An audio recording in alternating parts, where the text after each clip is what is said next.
So I'm just going to tell you a bit about the Emily Case Center. The Emily Case Center, well, before we start, we are part of a team called Game Plan College. And Game Plan College really supports students who have post-secondary options ahead of them and they want to pursue school after high school, whether that's a 4-year college or 2-year college or whatever it looks like. The Game Plan College operates through Emily Case Center. And Emily Case Center was started in 2006, and we have 4 different programs there. The programs that it was started, by the way, by Coach K. And the 4 different programs, do you know who Coach K is, by the way, Ella? Yeah, yep, at Duke.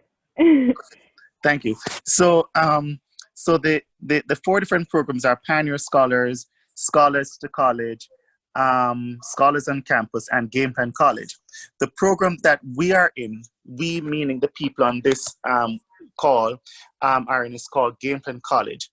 And what we believe in is we serve the individual student and we serve the student however the student comes to us, and we offer whatever support that the student needs whenever they need it. This takes some initiative on the student's part, that they would come to us whenever they think they need our services. Unlike other programs, we do not have required attendance. We don't have required involvement in anything. All we need to know is that you know you have access to us and you use that access as much as possible to get you into college. And we will do whatever it takes legally, that is, to get you into college. So I want to go through a few things about our goal as Game Plan College team. We are aiming to increase the college matriculation rate in Durham. That means we want more students leaving high school and going to college. We also recognize fully that colleges are still looking for students to enroll, and that's why we're here. In fact, the reason we're hosting this workshop is not only because we've all been inconvenienced by COVID-19, but also because we want to reassure students, and in your case, inform students that the Game Plan College team is here to support all the students across Durham, regardless of whether or not we can meet with you in person. Given that technology, is omnipresent and it gives us access to students and students access to us, as well as families and the school administrators or counselors, we want to capitalize on this and continue to serve you and ensuring that you, the students, will be enrolled into the best post-secondary option of your choice. And so the limitation of the COVID-19 will not stop us from continuing to serve you and other students. Now, how do we serve our students? We serve our students through workshops, in-person one-on-one advising, which your parents are always invited to. We have in the past offered virtual advising, and we continue to do so now. The only new thing that is here is the virtual workshops, which is an example of what we're doing now. And some of our workshops will include college admissions information sessions, and these are on the calendar that I suspect you might have seen this workshop on. We offer services in your schools. For example, at Riverside, one of our post-secondary access advisors, Miss Christina Viegas, she's at your school at least once per week, and she works with your college advisor, college core advisor there, Mr. Grant, and they work together in ensuring that Riverside students are not just ready for college, but they are applying for colleges that they match with and that they fit perfectly with. We also offer services at the Emily Case Center at our building, which is located at 904 West Chapel Hill Street. We offer services at community-based organizations whenever we're invited. Some places we've offered our workshops are the Rebound or PYO or the Boys and Girls Club. And of course, without space, concrete space, we also offer services virtually as we're doing now. What are some of the things that we do? We do other things that we do, we help students with their careers too, and planning for the future. We help them with resume writing, course enrollment or registration, career planning, test prep, resume writing. And when it's time for you to go to college, or please apply for college, we will be doing stuff, helping you with college essays or FAFSA or CSS profile, things you'll learn later down the line. If you think, by the way, when school reopens September, you could always encourage your teacher to invite us in, and we do workshops for the class, and we have done some of those even at Riverside, where a student encouraged a teacher to invite us in. What can we do for you now? There are many things we can do for you now. You're in 10th grade, and several there are several things that you are thinking about, whether it is pre-SAT or pre-ACT. You're starting to think about college. You're starting to think about, well, continue to think about, I hope, the different courses you should be doing. Should you be doing honors and AP courses? Are you doing any of those courses? How many of those courses are you taking? What career interests you most? What should you be doing now to prepare for college? Are you involved in any extracurricular activity?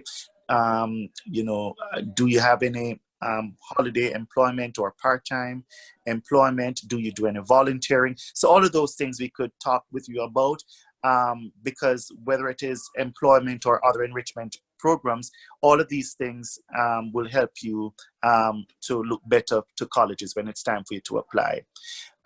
For the underclass students like yourself, we also help with thinking about things that you could do over the summer. So we don't quite know what this summer will look like given COVID-19, but we're there with several other we're here, with several other ideas that we could help you with, as well as you could start with us to research colleges that you're interested in.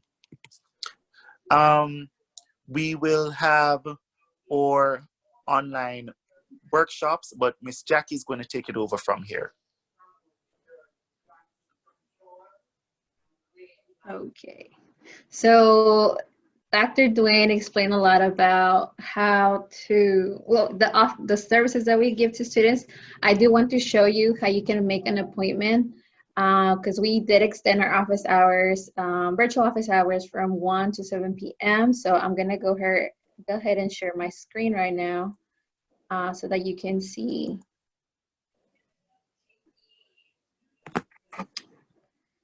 So we have a Calendly, and that's calendly.com/gameplancollege/advising, and this is what it looks like. So we have slots available today, tomorrow, and then you go into April. You hit any day that works for you. We're available anytime from 1 to 7 p.m. It has a short form just to give us your contact information, how we can best reach you, what do you want to talk about, and if you want to make it a phone call or a Google Hangout session.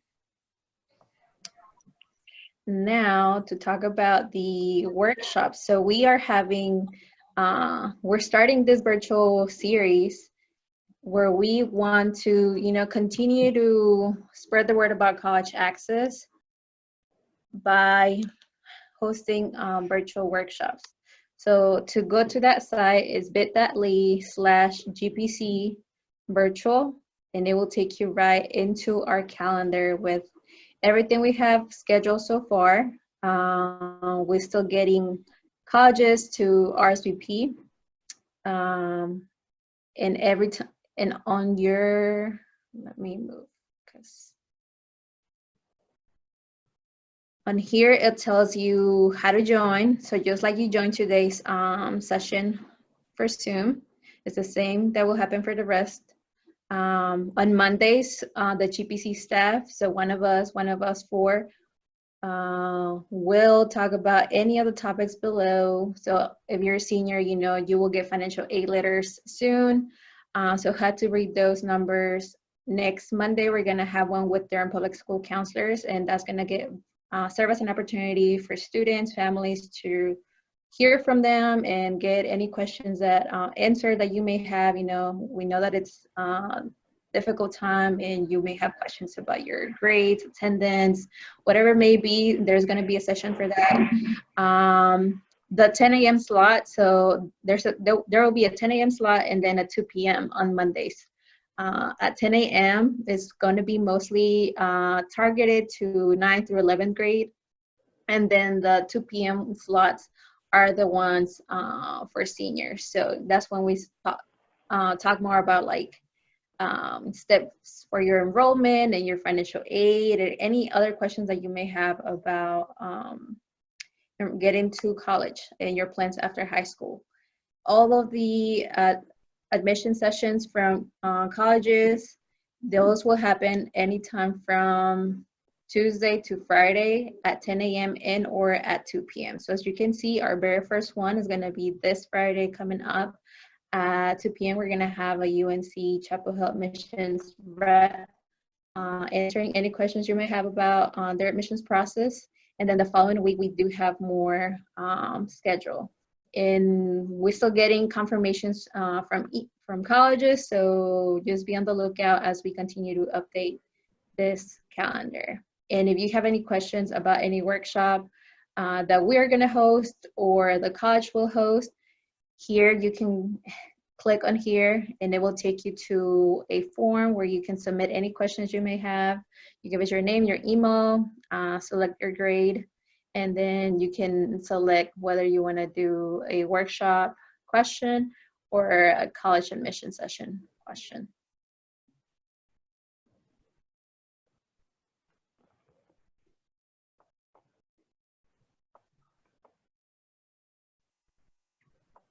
Okay, so I'm going to take over from here. My name is Rachel and I'm one of the post-secondary access advisors. So I'm just going to walk through a couple frequently asked questions that some people are having about how COVID-19 is affecting your college going process. So I'm going to start with questions for seniors and I'm going to end with questions that underclassmen might have. So the first question revolves around deciding your college. So this situation is changing every day and we really don't know how it's going to affect the way you're going to start at your college in the fall. However, you want to give yourself as many options as possible. So the first question is, will I still need to submit an enrollment deposit? So you will need to let a college know that you're coming. However, if your college is asking for a deposit and you don't have that money right now because maybe your parents are out of work or your financial situation is kind of rocky, some colleges have extended their deadlines or are willing to work with you to make sure that you reserve your spot at that college. So if that sounds like you and you're a little worried about putting down your enrollment deposit, please contact that college. They are probably more than willing to talk to you. If you need someone to help you do that, we can help you.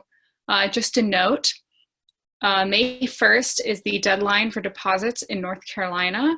So in the next week or so, please reach out to those schools that you think you're going to attend and ask them what their policy is regarding enrollment deposits. So the next question is paying full price for fall 2020 if campuses are closed. So does it make sense to pay the deposit and tuition if it may be distance learning? So like I said, we don't know what it's going to look like in August. Maybe we will be back in person or maybe it will be distance learning. However, you still want to make sure that you have a spot in that freshman class. So yes, still pay the enrollment deposit or work with the office to make sure that you have a spot. And when it comes time to bill for tuition, if that's a problem, go talk to your college admissions office or your financial aid office. A lot of these answers are going to really be, it depends on your college.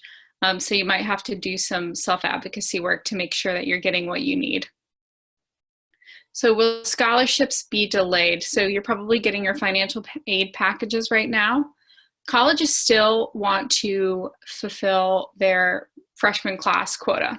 So they still want students to enroll in the fall. So it's very unlikely that your scholarships or your financial aid from the colleges change. If you want to talk through your financial aid award letters to see what makes the most sense, you can attend our financial aid workshop and set up a one-on-one meeting with us. So the next question is, will financial aid offices reconsider financial aid offers given the current economic climate? Financial aid offices will always reconsider your financial aid if your circumstances have changed. So this is called a professional judgment. So let's say that your parent has lost their job due to the pandemic. This is a situation where you need to contact that university's financial aid office and explain to them what's going on. They're probably going to ask you for some sort of documentation, like if they filed for unemployment, that paperwork, or a pay stub or something of that nature. So be prepared to hand over some proof.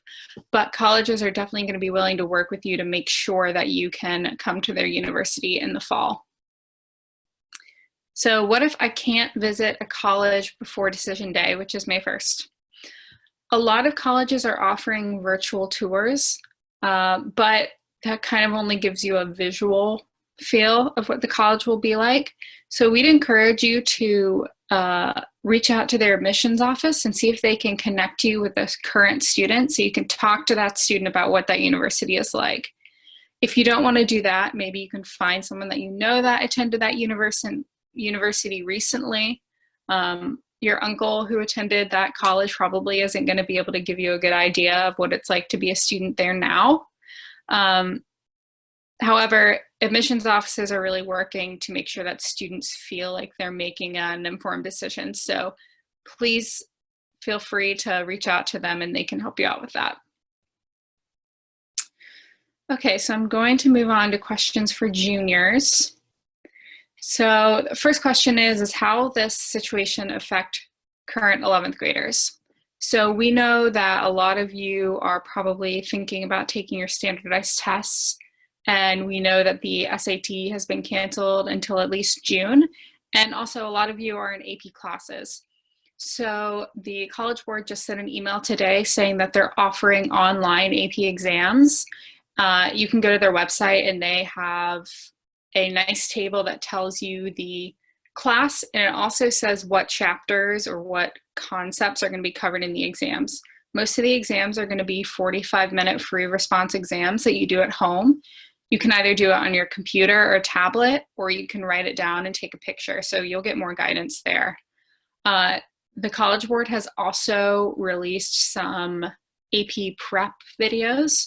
So if you're not if you feel like you need more resources to prep for your AP exams, go to the College Board's website. The College Board is also looking at rescheduling the SATs that they've canceled, and they're also looking at possibly figuring out some virtual options for the SAT. However, they're kind of waiting to see how this situation develops. So currently, they're still planning on offering that test in June.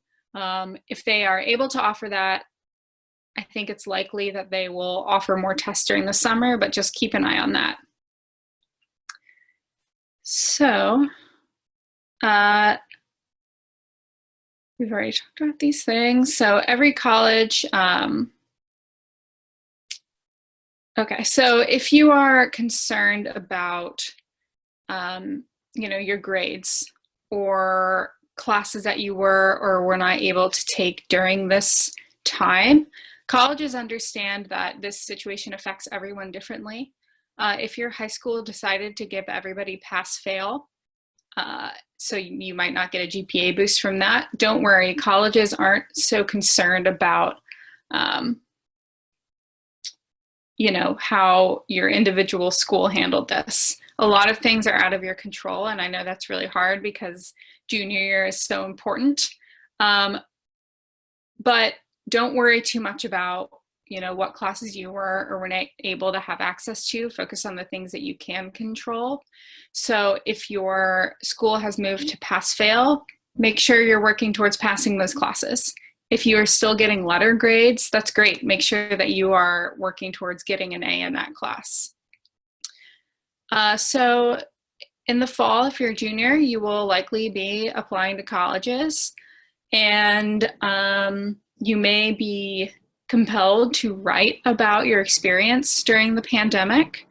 As you're thinking about what you want to write about when you're applying to colleges, keep in mind that a lot of students are going to be writing about the same thing. So if you do write your essay about this experience, make sure that it's really personalized and interesting.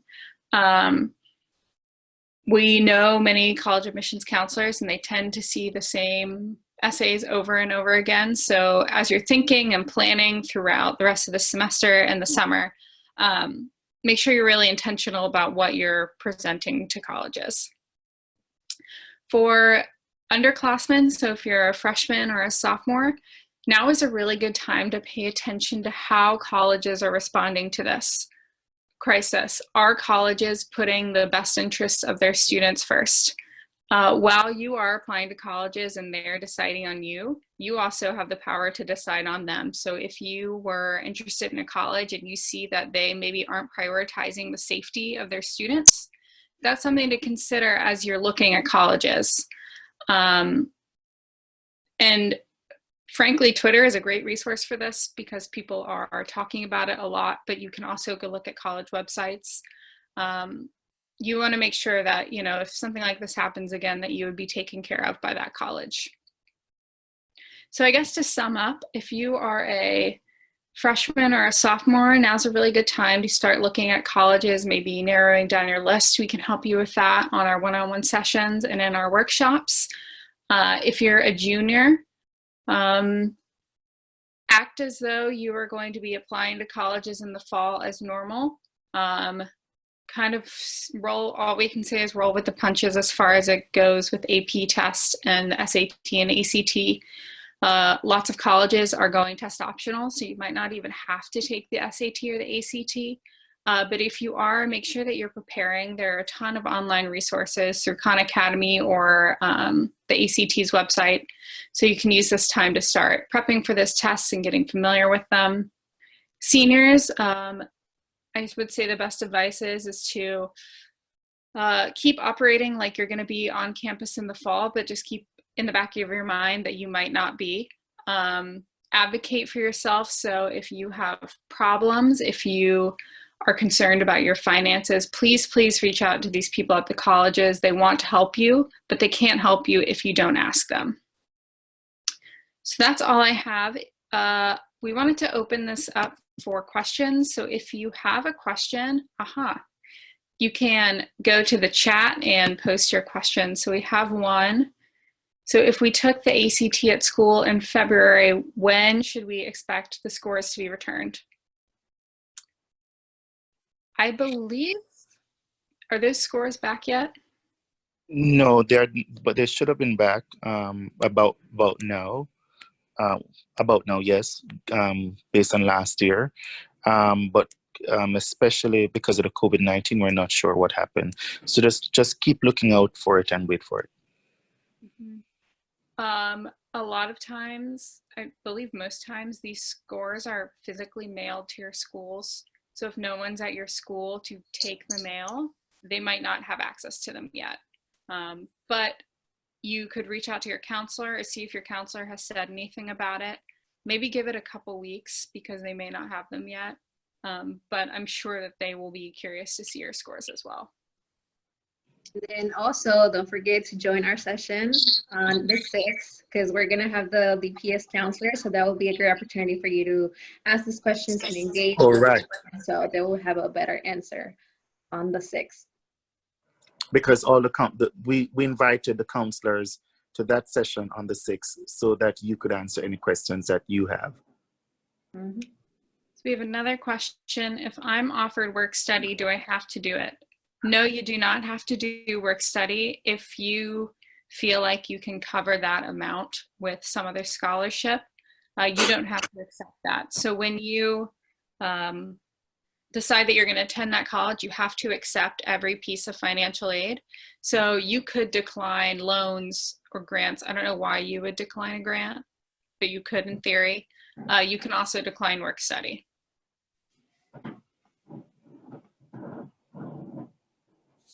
Are there any other questions?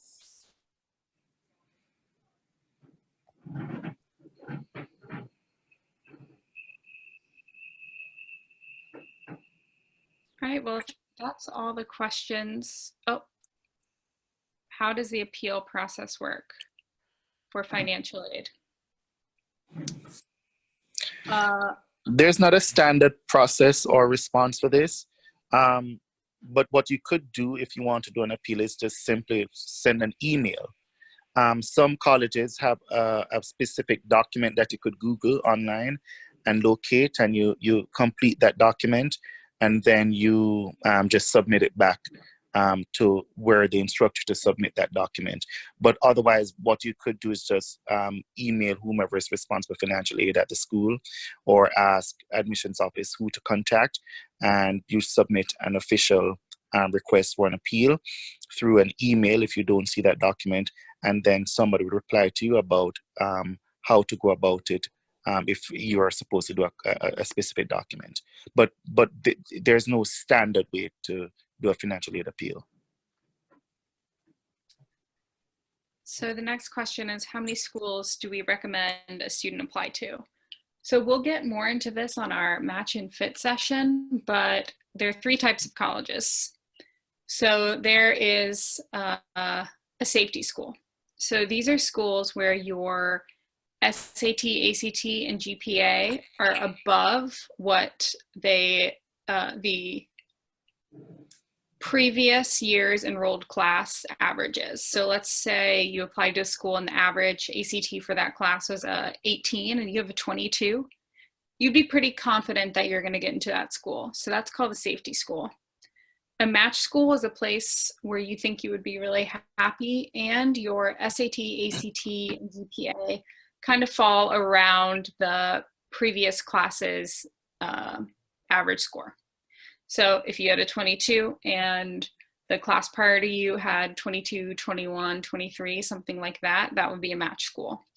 And then finally, a reach school is a school where your scores are a little bit below what they typically admit, but you think something about you really stands out and that you think that you would make a good addition to their campus. So I typically suggest students apply to 3 to 4 match schools, 1 to 2 safety schools, and 1 to 2 reach schools.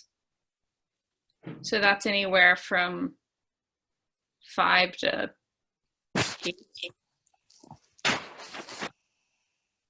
And with regard to the previous question about the financial aid appeal, we can assist you with that too. So if you want us to assist you in writing a letter, because we could advocate on your behalf, but we always think a student reaching out to the university shows that that student has the initiative and is taking the initiative to resolve problems on his or her own. But if you want us to assist you in framing that letter that you will ultimately send to them, we're more than willing to support you with that.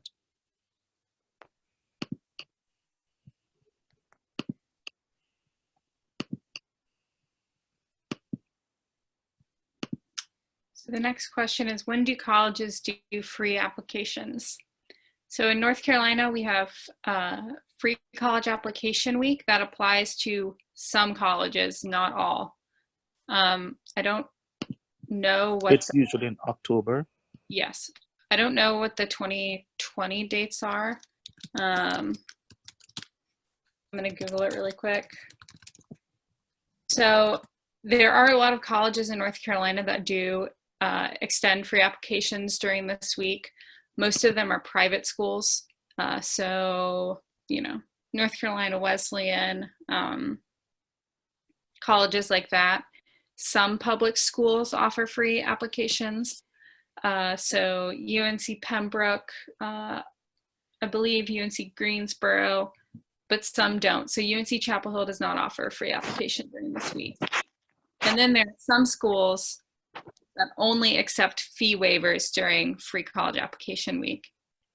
So it really depends. If you want to know more, just Google College Application Week CFNC. I'm trying to see if I can find the 2020 dates. Would it be ready already? Excuse me? Would it be ready already, those dates? Would it be posted already? I don't see any dates. Yeah, I don't think it's posted yet. So just keep an eye on that, and they'll have a list of colleges that are offering free applications during that week.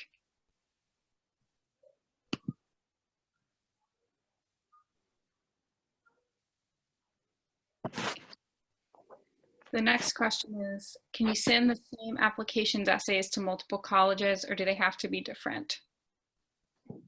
So on the Common App, which is one place where a lot of schools hold their applications, they have a set of essays in which you write one, and that one essay is sent to a bunch of schools. So that's an example where you can have the same essay go to a bunch of schools. These schools can also have supplemental essays where they ask about their institution specifically. So they might say, why do you want to go to UNC Greensboro? Obviously, it wouldn't make sense to send that essay to UNC Greensboro and UNC Charlotte. So a lot of the times you can just tweak essays you've already written to apply to different schools. But except in the case of the Common App, it's pretty rare that you can send the exact same essay.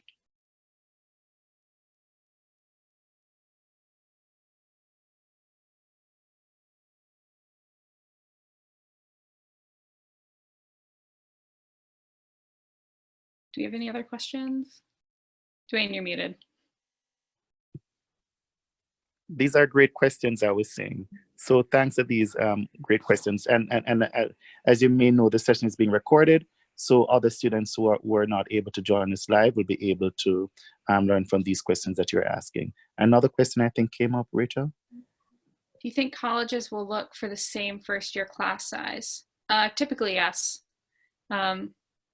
It's hard to make predictions in the wake of coronavirus, but you know, people enrolling in college means tuition revenues for that institution, and many institutions are reliant on your tuition to keep their doors open. So I think it's likely that they will look for this same first year class size.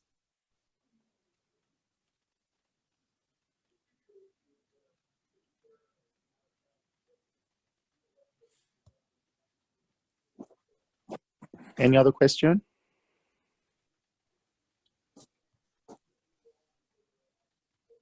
So assuming there is no other question, we are going to break, but ask that you join us again next week. Is it the same time next week, Jackie? Or anybody? So we have a session this Friday at, oh, hold on, someone else is trying to join. We have a session this Friday at 2 p.m. UNC Chapel Hill will have an info session. So we invite all of you to join us this Friday. Share with your friends, tell everyone we're gonna be here. And then the next session will be on Monday at 10 a.m. and that will be the Durham Public Schools high school counselors answering any questions that you may have. They're gonna give updates. We have a good amount of counselors currently that have RSVP'd. So we hope that more can join us and that we have a good session. So yes, next one will be this Friday and then on Monday at 10 a.m. To this, the person who just joined us, the session is being recorded. And so I'm just telling you that so you'd know if you want to keep your video camera going, feel free to do so. But we just want you to know that it's being recorded. Thank you. And what about next week's session, Miss Jackie?